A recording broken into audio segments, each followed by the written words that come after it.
মধু নামের একটি ছোট্ট মেয়ে তার মা বাবার সাথে একটি ছোট্ট ঘরে থাকতো। তাদের তিনজনের সংসারে সুখের কোনো অভাব ছিল না। তারা তিনজন অনেক সুখে নিজের সংসার করছিলেন। মা, এটা তুমি কি করছো? আরে আমার মধু মা, তুই স্কুল থেকে এসে পড়েছিস?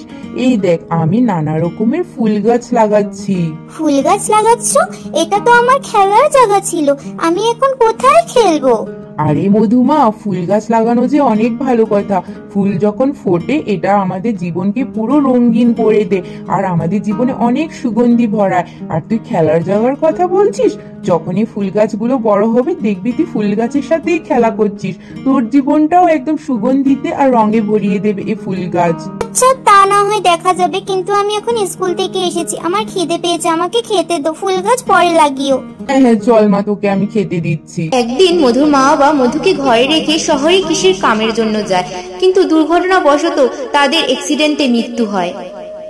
এরপর মধুকে তার কিছু আত্মীয় স্বজনরা তাদের ঘরে নিয়ে যায় দেখাশোনার জন্য, কিন্তু সেখানে গিয়ে মধুকে অনেক অত্যাচার সহ্য করতে হয়। অপয়া মেয়ে কথাকার, নিজের মা বাবাকে তো খেয়েছে, এখন আমাদের ঘরে অন্ন নষ্ট করতে এসেছে।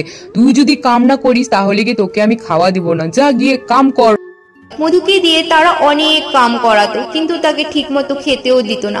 তাই মধু সহ্য করতে না পেরে রাতের অন্ধকারে ছুটে আসলো নিজের ঘরে। মা বাবা, তোমরা দুজন আমাকে ছেড়ে কেন চলে গেলে ভগবানের কাছে? এখন আমি কিভাবে থাকি তোমাদের ছাড়া? এখন মধু নিজের পেটের খিদা মিটানোর জন্য রেশনের থেকে পাওয়া চাল আর তাদের সবজি বাগানের সবজি খেয়েই দিন কাটাতো। একদিনের কথা। মা বাবা, তোমরা তো আমাকে ছেড়ে চলে গেলে, কিন্তু মা, তোমার লাগানো ফুল গাছগুলো আমার সাথে রইলো।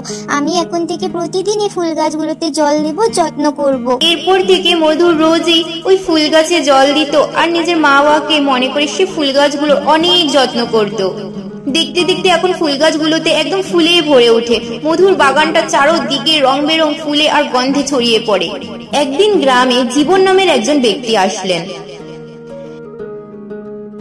বাহ, এই ফুলের বাগানটা তো অনেক সুন্দর।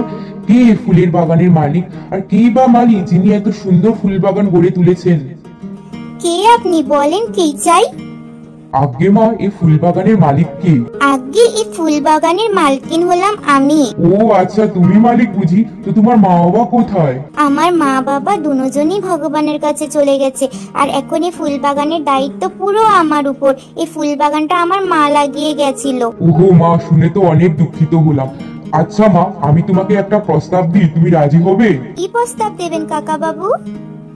আসলে আমার শহরে একটি অনেক বড় ফুলের দোকান আছে, আর শহরে ফুলের চাহিদা অনেক বেশি, কিন্তু শহরে সেভাবে ফুল ফোটেই না। আর তোমার বাগানে যা ফুল গাছ আছে তা শহরে মানুষের অনেক চাহিদা।